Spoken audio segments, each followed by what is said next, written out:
Okay, guys, you really, really need to tell me whether or not Arsenal are gonna win the title by pressing the like button, because it's important for us to monitor this.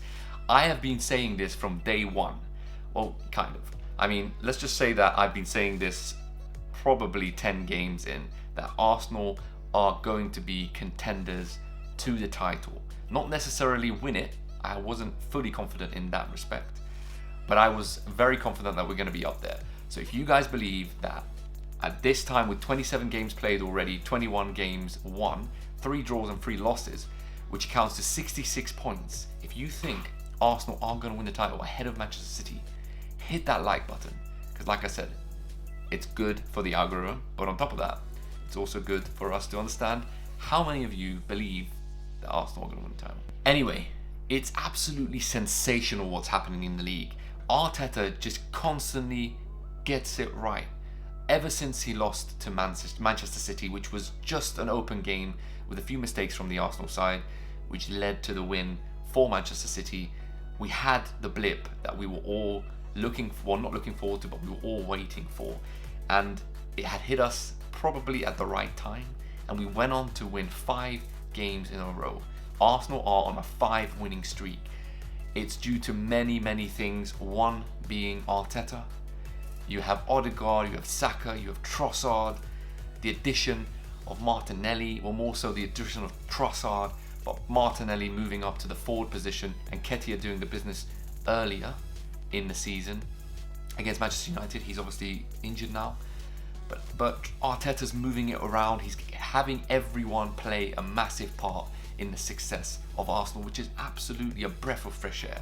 It's super refreshing to see such talented players do so well, and the fact that Arteta is giving everyone in the team a chance is just absolutely incredible. I have a feeling that this is something that needs to continue going, not just with Arsenal, but with multiple teams in the league.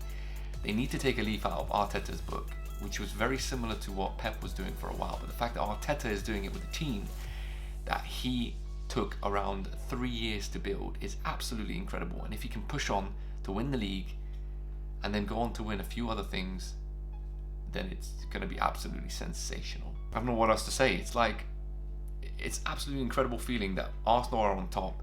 We're going hand in hand with City. City have hit great form. They are also winning. They are also on a streak. I don't think they've lost in the last 8 games. That includes a few draws, of course. They haven't won 8 in a row, but they haven't lost in the last 8. And Arsenal have not been able to do that. But due to their recent run of form, they are still 5 points clear.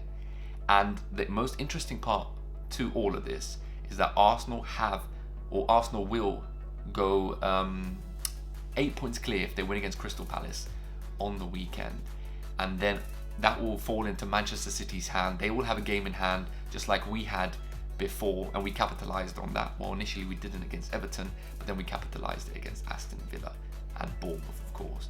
Will Man City be able to take the pressure like Arsenal have been doing so in the last 27 games? I don't know, we'll have to wait and see. I mean, like I said, Man City have hit a decent run of form. They're still in the Champions League. Arsenal are still in the Europa League and in the Premier League, so it goes hand in hand. Man City have a stronger squad. We're looking at a tough finish to the rest of the season. Now, if we go into the fixtures that are left here, let's have a look. So from what I've noticed, Arsenal have a stronger, more of a harder end to the season of the Premier League than City do. We have Newcastle at the end, and let's have a look. So we have Newcastle United, Liverpool, we have Chelsea. So we have a couple hard games at the end, and they will be fighting for top 4. So it's not going to be an easy ride. It's going to be against teams that want to finish in the top 4, and from finishing in the top 4 to top 5, there's a massive difference in terms of the amount of rewards you get financially, and the fact that they get to play in the Champions League. That will entice bigger and better players to come. So there's still a lot of games left. We have in total 27 games played, so we have in total 11 games left. Crystal Palace game against Arsenal will be on a weekend, so that's going to be an interesting one, like I said. That's going to put it down to 10 games left. And the last 10 games is pretty much going to be a final for Arsenal. Every game they play is going to have to be played like a World Cup final or Champions League final, whatever, however they want to do it. But it's going to be ever so interesting, and I can't wait to see how things progress. Last but not least, the football awards that happened yesterday. I believe this was the London Football Awards, and Arsenal pretty much made a clean sweep at the awards. We had captain Martin Odegaard. He picked up Player of the Year, which is absolutely incredible. Let's not forget, he statistically has the most goals as a midfielder in the Premier League, out of all the Premier League midfielders, which is an incredible stat in itself. On top of that, he does have quite a few assists, as he is a central attacking midfielder and he assists a lot. So he picked up the Player of the Year award, which was absolutely incredible and fully deserved. His speech was very, very humble and very kind, saying that many other players in the team could have picked this up, which was very reminiscent to how he kind of usually is anyway. So that wasn't a surprise in terms of how he conducted himself. Next we have Bukayo Saka, who was named the best youngster. This is a second year in a row. Last year he kind of broke through and he made a massive statement, probably the reason why he got the Young Player of the Year award.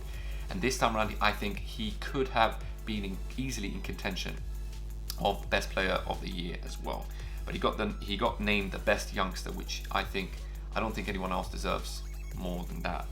And then finally we had Mikel Arteta, who was captain of the year. So he was, out of all the monthly manager awards he's got from the Premier League, it's not just that, but in the London Football Awards he was awarded Premier League Player of the Year. Now the only other guy that I was kind of I was a bit I don't know what other awards Martinelli could have received, but let's not forget, he has statistically, he is our out and out top goal scorer. He has pretty much the same stats as Marcus Rashford, and we all know how good Marcus Rashford's season has been. Towards the mid and latter end, he's come good, but so Martinelli is pretty much up there with Rashford, only two goals behind, but he's played one less extra game. So a big shout out to him, I would say. I know he didn't pick up an award, but let's not forget though, the likes of Harry Kane, we had Alexander Mitrovic and Ivan Toney, who were also in hot red form. Harry Kane is obviously has scored more goals than any of those guys, but the fact that Martin Odegaard was able to pick up an award, one of the most prestigious awards, is absolutely incredible. So it's a clean sweep for the Arsenal, and let's hope they continue with the last 11 games to go.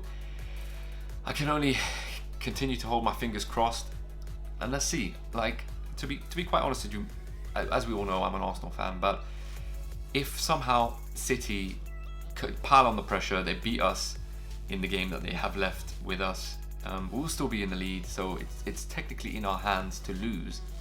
But I won't necessarily be pissed off, even though others may be. I wouldn't be pissed off because we're outperforming anything that we could have even wished for. The fact that we are still on top of the league this month, mid-March, it was absolutely incredible. I could not have wished for anything more. We're pretty much going to hold on to second if we ever drop down to second. We're going to be in the Champions League, whether anyone likes it or not, even if we don't win the Europa League. So, I don't know, it's heaven for us. And as long as we keep getting better, as long as we push on, as long as we maintain top 4 in the seasons to come, a Premier League title would be awesome, a great push on for the next one. And if we can apply some dominance, maybe win this one, improve on the team that we have, because there is a level of improvement that can be done. We can bolster the squad a little bit more.